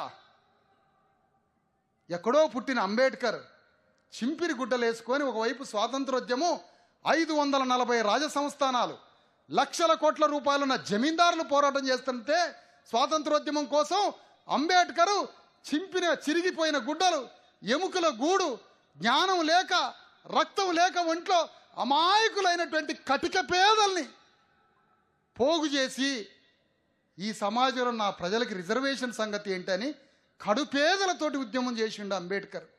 ఆయన ఎవరు? ఏ రాష్ట్రంలో పుట్టిండు? ఎక్కడ పుట్టిండు? మన కోసం ఎందుకు యుద్ధం చేసిండు అంబేద్కర్? నీకేమైనా బంధువా? ఎదుటివాడి కన్నీళ్లను చూస్తే తట్టుకోలేని గుండె నా తండ్రి అంబేద్కర్ది కాబట్టి మనందరి తరఫున యుద్ధం చేసిండు. అందుకని ఆయనలాగా మనం రాసిన రాజ్యాంగాన్ని రక్షించడానికి పోరాటం చేస్తే మన జీవితాలు మారతాయి, మన బ్రతుకులు మారతాయి. కండ్ల ముందు కుటుంబాలు లక్షల మంది ఎక్కడిదక్కడ వెళ్ళిపోయే మహబూబ్ నగర్ మాదిగోళ్ళు బాక్రానంగల్ ప్రాజెక్టు కట్టారు. మహబూబ్ నగర్ బీసీలు సగర ఉప్పర కులాలు బాక్రానంగల్ ప్రాజెక్టు, నాగార్జున ప్రాజెక్టు, దేశంలో ఉన్నటువంటి సమస్త ప్రాజెక్టులు కట్టింది Mahabubnagar SC ST BC మాదిగలు తప్ప ఏ రెడ్డి వాళ్ళ రక్తం చింది భాగ్యనగరాన్ని కట్టలే. ఏ కాకతీయ 40,000 చెరువులు ఏ వెలమరెడ్డి కట్టలే. భాగ్యనగరం హైదరాబాదులో ఏ అసెంబ్లీ కట్టడం ఏ రెడ్డి వెలమ ద్వారా స్వేదంతో హైదరాబాద్ నిర్మాణం కాలే. మన రక్తం చిందితేనే హైదరాబాద్ నగరం నిర్మాణం అయింది. మన రక్తం చిందితేనే కాకతీయుల 40,000 చెరువులు. 40,000 చెరువులు, 40,000 చెరువులు తవ్వడం అంటే ఏంటి? అంటే ఒక రెడ్డి గారు గడపార తీసుకొని వచ్చి చెరువు తవ్విండాయా? అయ్యా నాయన తవ్విండా? ఆయన 100 రూపాయలు ఇస్తే సెంటర్లకు వచ్చి మనల్ని పిలిచి 100 రూపాయలు తాగిపోరా అంటే మనం తాగి అయ్యా దొర అంటాం. నువ్వు ఇయరాది రెడ్డి ఆయనకు 100 ఇచ్చి తాగిపోమ్మని నువ్వు అనవా? రెడ్డిని పిలిచి 100 రూపాయలు ఇచ్చి నువ్వు తాగిపో అని అనవా? ఆయన ఇస్తేనే తాగుతావా? ఒక ఆయన అట ఈ జిల్లా ఆయన డబ్బుకు సంకనేసుకొని దళిత దండోరా అని పెడతాడట. మరి ఆయన అడుగుతున్నా ఎందుకు పేరు రేవంత్ రెడ్డి అట. ఆయనే డబ్బుకేసుకొని డబ్బు కొడతాడట. నేను రేవంత్ రెడ్డిని అడుగుతున్నా, రాష్ట్రంలో ఉన్న రెడ్లంతా డబ్బులు వేసుకొని మా సావుల కాడ వచ్చి డబ్బులు కొట్టండి, మా సావుల కాడ వచ్చి కొట్టండి. కొట్టాలయ్యాలా నువ్వు ఒక్కడివి సంక. నీకు చిటికెన పుల్ల తెలుసా, సిర్ర తెలుసా, దాని ధ్వని తెలుసా, దాని దారి తెలుసా? నువ్వు డబ్బు కొడతావు, నువ్వు రాజకీయం చేస్తావు. రాజకీయం మేం చేస్తాం, రాజ్యాంగ రాజకీయం మేం చేస్తావా? నువ్వెట్లా చేస్తావు రాజకీయం? నువ్వు అట డబ్బుకి వేసుకొనట ఈయన ఒక్కడి దళిత దండోరా అని పెట్టి ఆదిలాబాద్ అడవులల్లా సారాకి మందుకి డబ్బులు ఇచ్చి లారీలలో జనాన్ని తీసుకొచ్చి 50,000 లెక్క పెట్టుకున్నాను అంటాడు ఆయన. ఒక్క రూపాయి ఎవరిని అడగకుండా స్వశక్తితో, స్వధర్మంతో, సొంత కష్టంతో ఒక్కొక్క రూపాయి పోగేసుకొని సొంత బస్సులతోటి ఏ హోటల్లో డబ్బులు ఖర్చు పెట్టుకోకుండా ఆత్మగౌరవంతో 50,000 మందిని పోగు చేసుకుని లెక్క పెట్టుకోండి. నేనంటున్నా, రోడ్ల మీద అడుగడుగున రిపోర్ట్ తెప్పించుకుంటున్నా. ఆర్ట్స్ కాలేజీ ముందు తొలి వెలుగు రఘు అన్నాడు 50,000 వస్తారా అని. రఘుని ఛాలెంజ్ చేస్తున్నా, 50,000 ఉన్నారో లేరు లెక్క పెట్టుకో. మా మేలుగోరడే రఘు ఎంతో సహకారం అందిస్తున్నాడు నీ మీడియాతో. ప్రతి మీడియా మిత్రుడికి చెప్తున్నా, ఈయన డబ్బుకు సంకనేసుకోనట దళిత దండోరా అంటాడట. మరి నీకెందుకా డబ్బుకు అంత ఎత్తులేవు, నువ్వు డబ్బుకేసుకొని నువ్వు దళిత దండోరా అంటావు. దళిత దండోరా. నేను ఒకటే అడుగుతున్నా, ప్రతి గ్రామంలో ఉన్న రెడ్డితో నువ్వు డబ్బు కొట్టియాలి, మేము చూడాలా. ఆ పని చేయాలి నువ్వు, అసలు ఆ పని చేయాలి. చచ్చిపోయిన గొడ్డును కాదా బయట వేసేది, బతికున్న రెడ్డిని రాజకీయం నుంచి బయట. చచ్చిపోయిన గొడ్డునేందా ఊరు బయట వేసేది, బతికున్న రెడ్డిని అయ్యి బయట రాజకీయంగా. ఈయన డబ్బుకేసుకొని ఈయన ఒక్కడే కొడతాడట. మరి మాకేం కర్మ, రోజు సావుల కాడ డబ్బులు కొట్టు. ఒక్క 5 ఏళ్ళకి తీసుకోరాదు కాంట్రాక్ట్, మా మొత్తం నువ్వే కొట్టు, మా డబ్బులని కొట్టు నువ్వే. నువ్వు మా డబ్బులు కొట్టాలా, మా సచ్చిన కొట్లను బయట వేయాలా, సచ్చిన శవాల కాడ నువ్వే డబ్బు కొట్టాలా. నువ్వు తలకాయ ఉంచుకో, రేవంత్ రెడ్డి డబ్బు కొట్టుకుంటా తలకాయ ఉంచి రూపాయి బిళ్ళ కంటితోటి తీయాలి. ఛాలెంజ్. వెనక్కి వంచుకొని రూపాయి బిళ్ళ కంటితోటి తీయాల. నీకు డబ్బు కొట్టడం రాదు, అది కొడుతుంటే నేను చూసిన దరువే రావట్లేదు దాంట్లో నుంచి. ఒక శవం పోతుంటే డబ్బుకు కొడుతుంటే కన్నీటి యాత్రలాగా కొడతాం మేము డబ్బుకు. ఒక మరణం, శాశ్వతంగా వెళ్ళిపోతున్నావా నాయనా ఈ లోకం నుంచి, మళ్ళీ ఎప్పుడొస్తావు తండ్రి అన్నట్టుంటుంది ఆ దరువు. ఇది తెలుసా నీకు?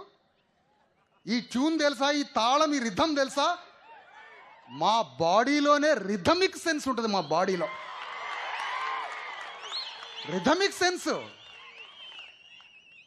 ఈ రాజకీయాలు ఎవరిని ఆడేయడానికి, ఎంతకాలం ఆడేయడానికి, ఎవరిని బేకూఫం చేయడానికి ఈ రాజకీయాలు? నువ్వు డబ్బు కొట్టే బదులు నీ ఊరూరులో ఉన్నటువంటి ప్రతి రెడ్డిని ఇక నుంచి మనం దళితుల్ని ప్రేమిద్దాం. అమెరికాలో ఒక లెటర్ రాశారు వైట్స్, మేము నల్లవాళ్ళని దోపిడీ చేసినాం, మేము నల్లవాళ్ళని రాజకీయంగా, ఆర్థికంగా, సామాజికంగా 1000 సంవత్సరాలు మేము నల్లవాళ్ళని అణిచివేశాం, మమ్మల్ని క్షమించండి. ఇక నుంచి నల్లవాళ్ళని రాజకీయంగా, ఆర్థికంగా, సినిమా ఫీల్డ్లో అన్నిటిలో వాళ్ళకి 40% వాటా ఇస్తామని తెల్లవాళ్ళు అమెరికాలో ఉత్తరం రాసిండ్రు. రెడ్లతో నువ్వు ఉత్తరం రాపిస్తావా రేవంత్ రెడ్డి? మాదిగోళ్ళందరినీ, బీసీలందరినీ రాజకీయంగా మా దాంట్లోకి తీసుకుంటాం, మీకే రాజ్యం ఇస్తామని అక్కడ తెల్లవాడు అమెరికాలో రాసినట్టుగా నువ్వు రాస్తావా? నువ్వు గ్రామం చేయి. నువ్వు లేస్తే పండుకుంటే ముఖ్యమంత్రే కదా నీకు కలలోకి వస్తుంది, అది ఎట్లా కావాలని? నువ్వు రెడ్లందరినీ కలిపి, అరే మనకి రాజ్యం వద్దురా నాయనా, మనకి రాజ్యం వద్దు, అందరం సమానంగా బతకాల.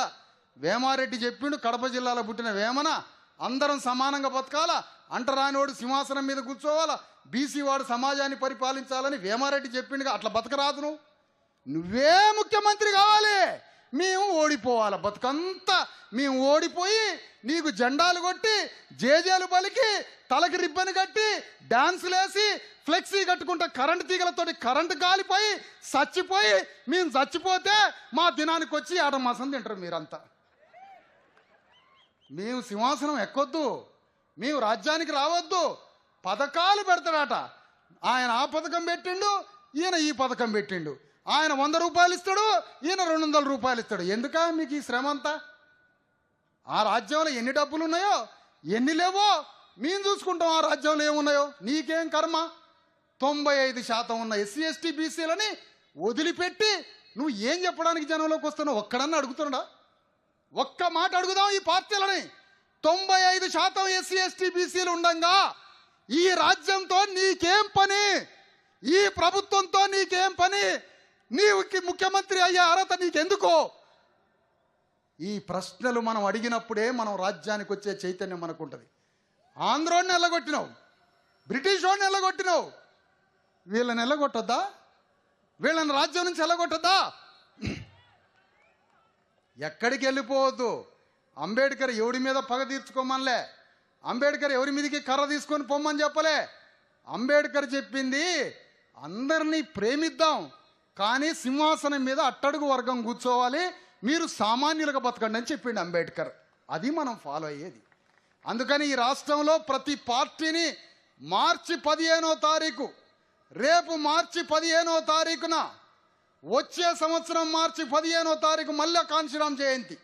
ఆ జయంతి వరకు మీ పార్టీల వైఖరి మార్చుకోండి. మీకు ఇచ్చే అవకాశం, మీ పార్టీల వైఖరి మార్చుకోండి. మీ పార్టీ అధ్యక్ష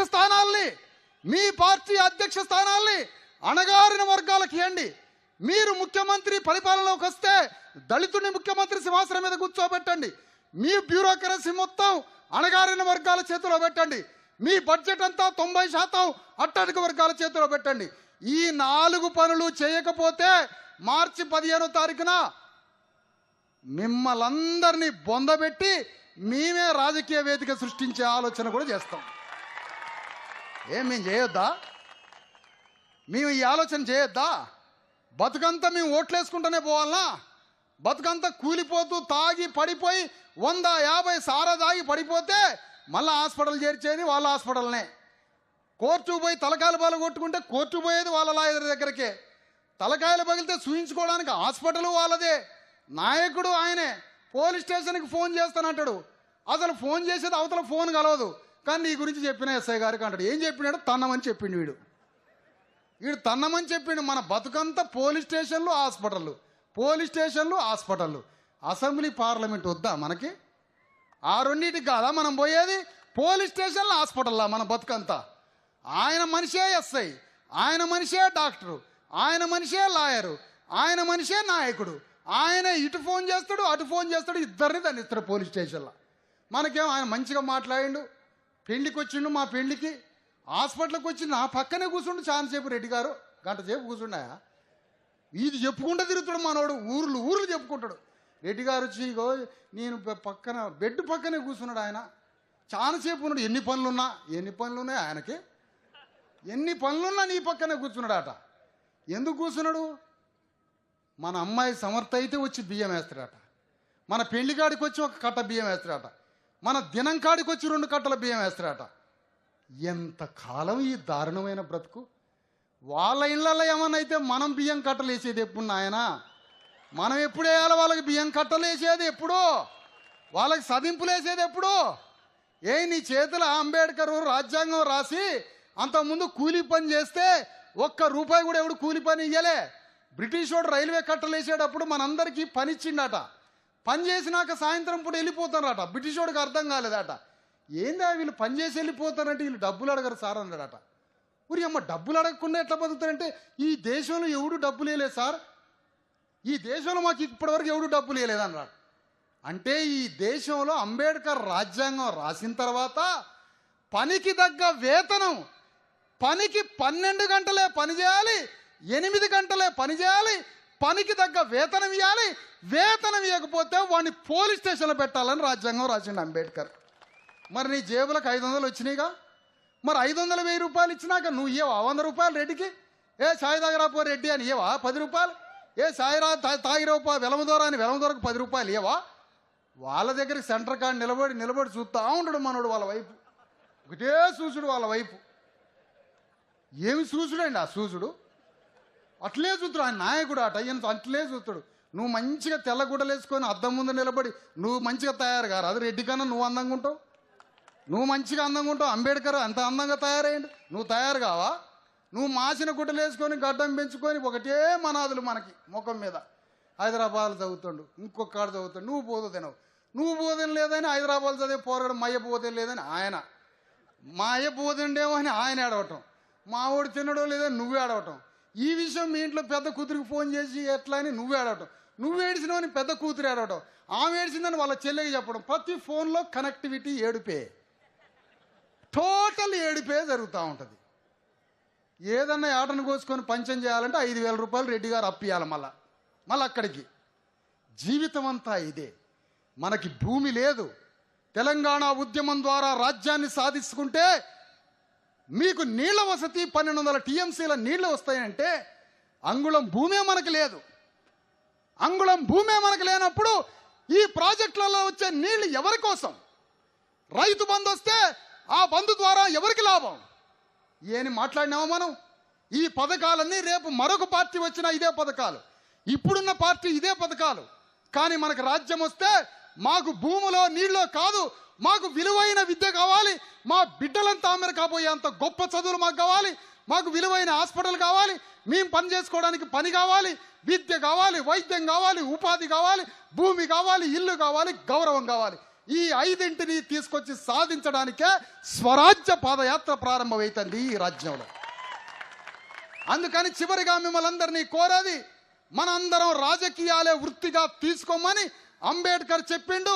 మనమే రాజకీయాలే వృత్తిగా అంటే మనమే మన గ్రామాలకి మండలాలకి నాయకులుగా మారి మనమే మన ప్రజలకి నాయకత్వం వహించి మన ప్రజలందరికీ దారి చూపాల్సినటువంటి దారిదీపం మనమే వెలిగించాలి.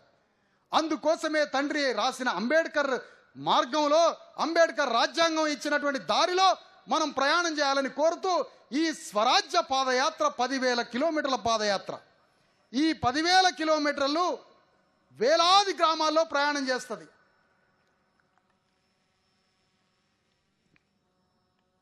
ఈ వేలాది గ్రామాల్లో ప్రయాణం చేసినప్పుడు ప్రతి గ్రామంలోకి వచ్చి ఈ అన్ని పార్టీలట ప్రజల యొక్క సమస్యల్ని, బాధల్ని తెలుసుకోవడానికి తిరుగుతారటండి. వీళ్ళు బాధల్ని తెలుసుకోవడానికి తిరగడం ఏంటి నాకు అర్థం కాదే.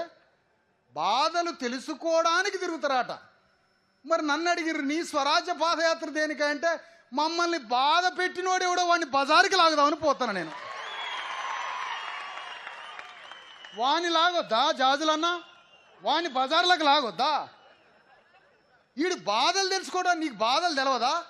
ఒక దొరసాని పాదయాత్ర, ఒక దొరగారి పాదయాత్ర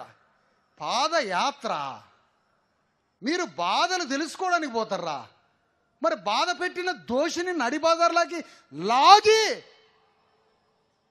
ఓటనే వేట కొడవలితో శిక్షించేది ఎప్పుడు? ఈ దోపిడీదారులని నువ్వు శిక్షించేది ఎప్పుడు?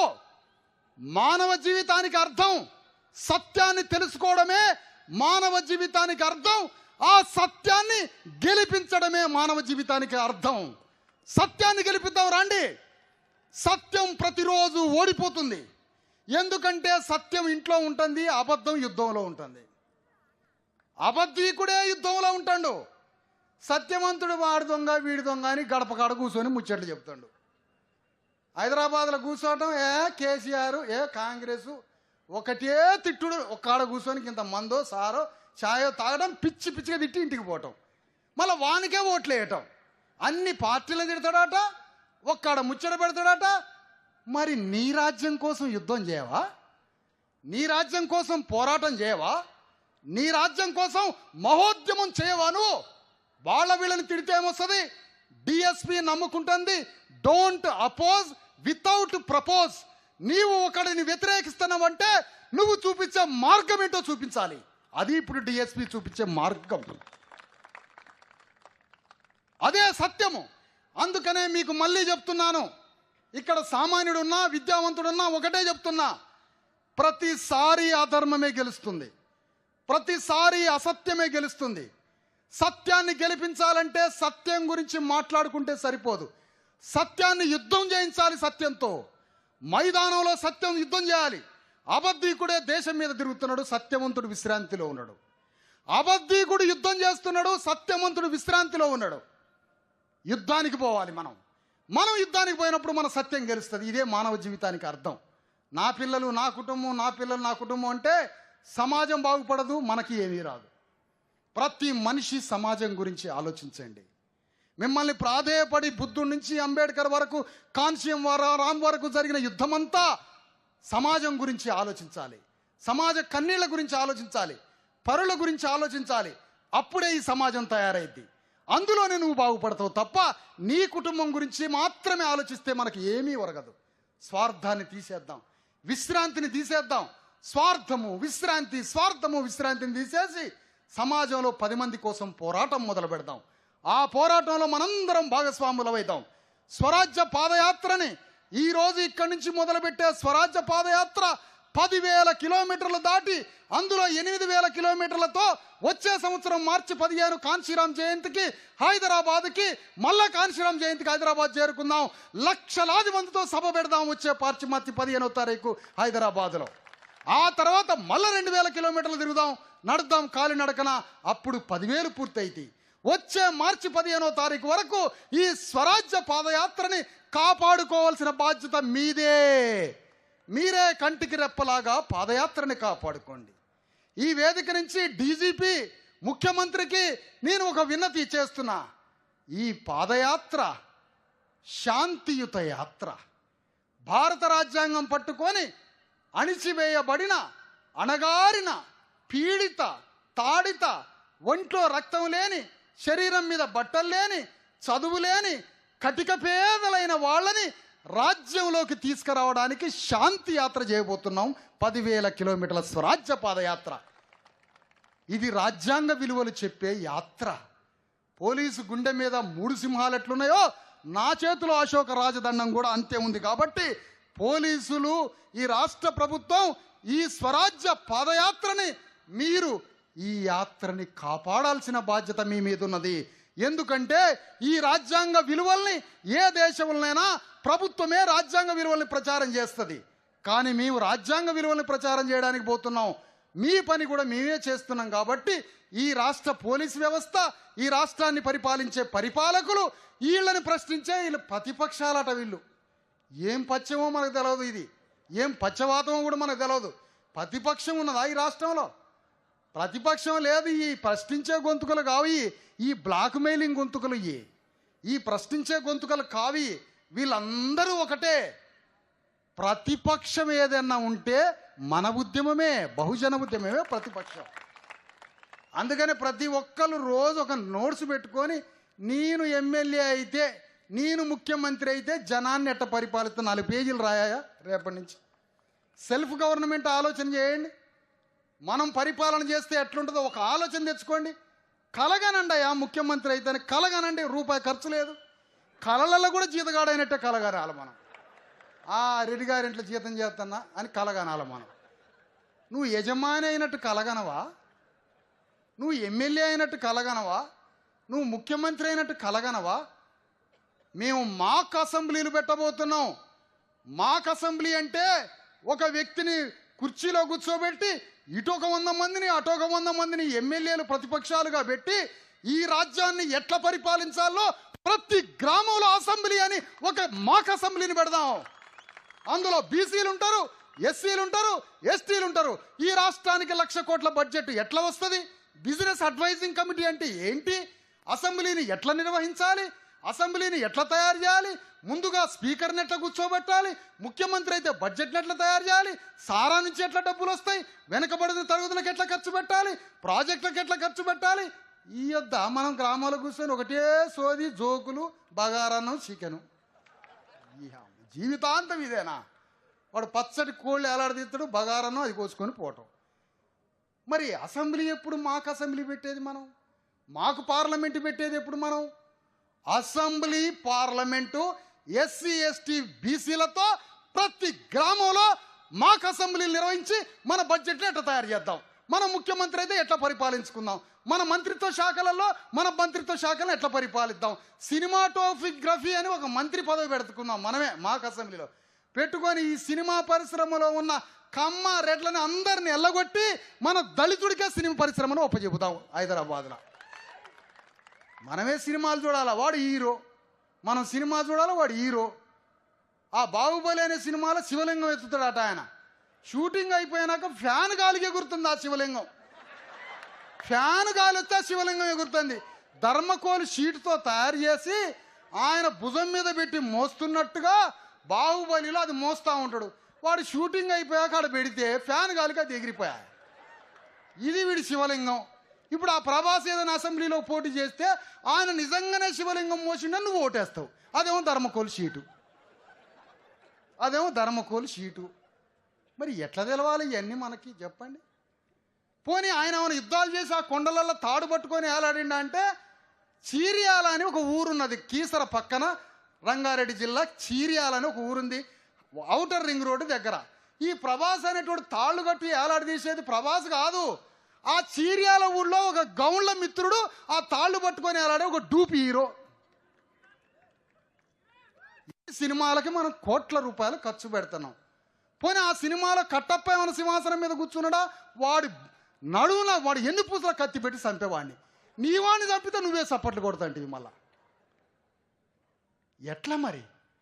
ఈ స్వరాజ్య పాదయాత్రే కాదు, మనం స్వశక్తిగా స్వధర్మం తెలుసుకున్నప్పుడు మహాభారత యుద్ధంలో మనం చనిపోతే అన్నదమ్ములు సింహాసనం మీద కూర్చోవడం ఏంటి?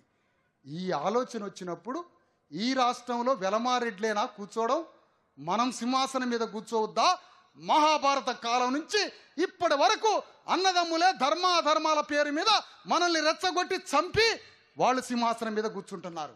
మనల్ని పాటలతోటి జోషులతోటి ఉర్రూతలు ఊగించి మనం శివాలు ఎత్తుతుంటే, మనకి శివాలు వస్తుంటే మన ఓటు ఎన్నుకున్నారు, మనం ఊగుతున్నాం పార్లమెంట్లోకి, వాళ్ళు పోతా ఉన్నారు. కానీ మనం పాటలు పాడి ఊగడం కాదు, రాజ్యానికి రావాలా.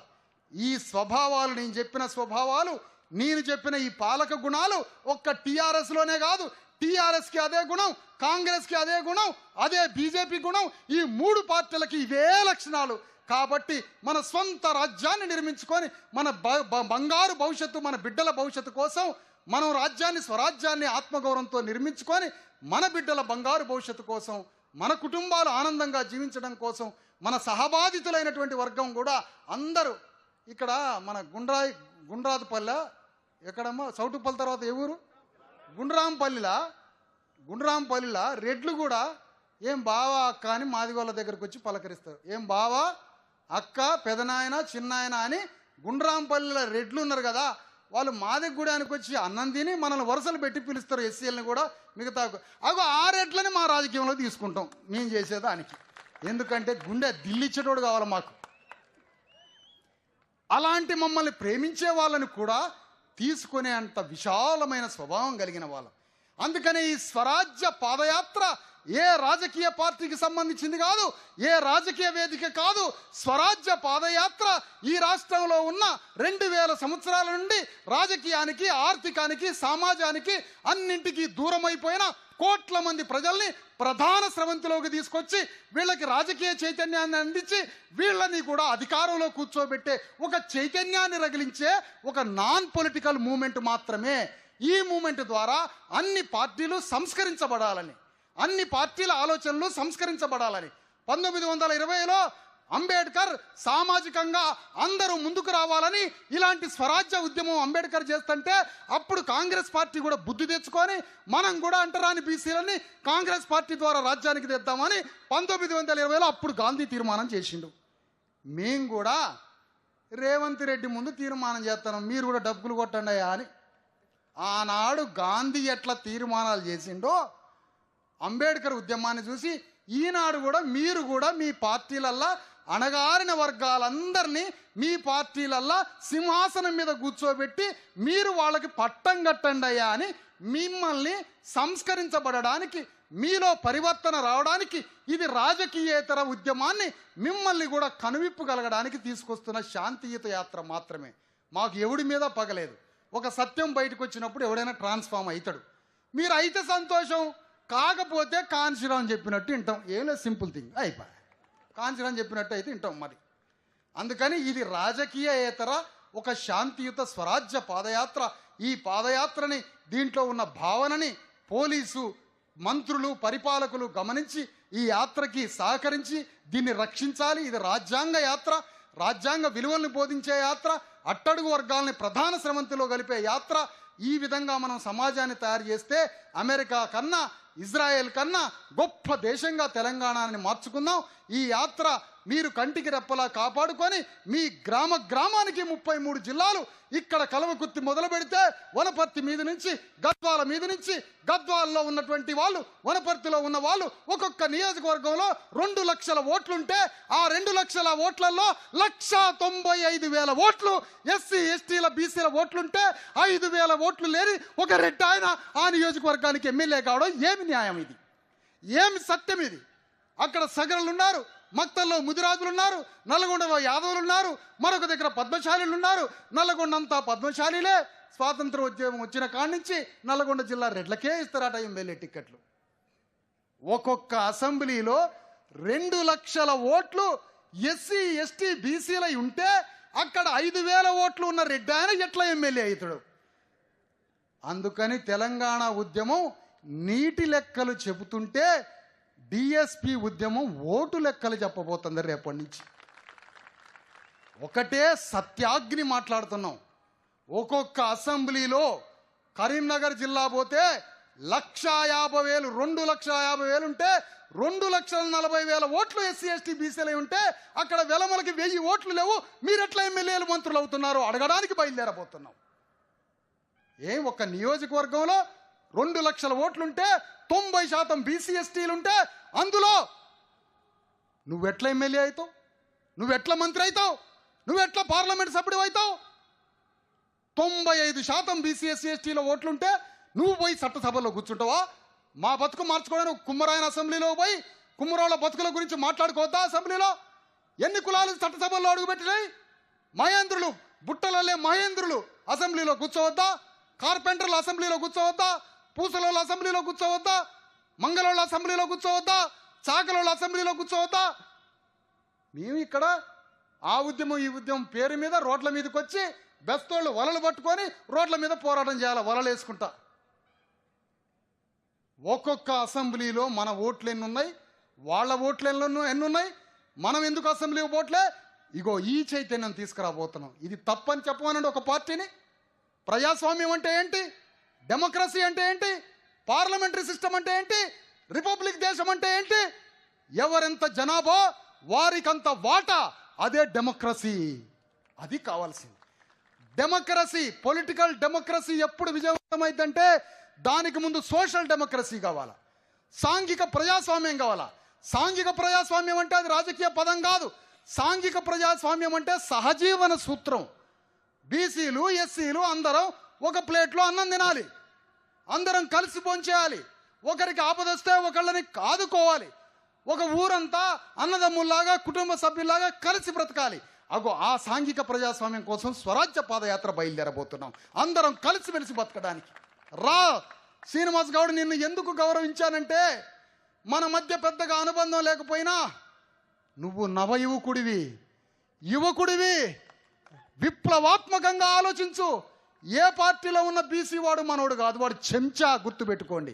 ఏ పార్టీలో ఉన్న ఎస్సీ వాడు మనోడు కాదు, వాడు చెంచా. వాళ్ళకే సేవ చేసేటువంటి ఒక చెంచాలు. కాంశీరామ్ చెప్పిన భాషలో మనకి ఏమీ వద్దు. మనము మన పార్టీ, ఎన్ని పార్టీలలో ఉన్నటువంటి మన వాళ్ళు కాదు.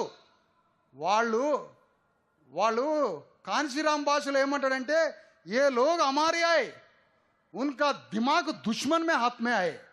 వాళ్ళు మనోళ్లే, కానీ వాళ్ళ దిమాగు దుష్మన్ చేతిలో ఉంది. మా సొంత మేనమామే ఓటేస్తాడు అంటావు. నీ మేనమా ఉన్నది ఊళ్ళో రెడ్డి అని చేతిలో, నీకెందుకు ఓటేస్తాడు ఆయన? కానీ మనోడు చెప్తాడు మావోడే అని. అందుకని ఈ యువకుడు రెవల్యూషన్గా, విప్లవాత్మకంగా మారాలి. సర్దార్ పాపన్న గౌడు ఆ రోజుల్లోనే అన్ని 100 ఏళ్ల క్రితం ఒక్కడు స్వరాజ్యాన్ని స్థాపించడానికి ఒక్కడు పోరాటం చేసి దండుగట్టి యుద్ధం చేసిండు. ఇవాళ ప్రజాస్వామ్య యుద్ధం చేద్దాంరా, ఆధునిక ప్రజాస్వామ్య యుద్ధం చేద్దాంరా. ఓపిక పడదాం. మనం కడుపుని ఆయగట్టుకొని బువ్వ తినకుండా వేల మంది డిఎస్పి కార్యకర్తలు అన్నం, నీళ్లు, త్యాగం, కుటుంబాలకు దూరమై వేలాది మంది డిఎస్పి కార్యకర్తలు పనిచేస్తున్నారు.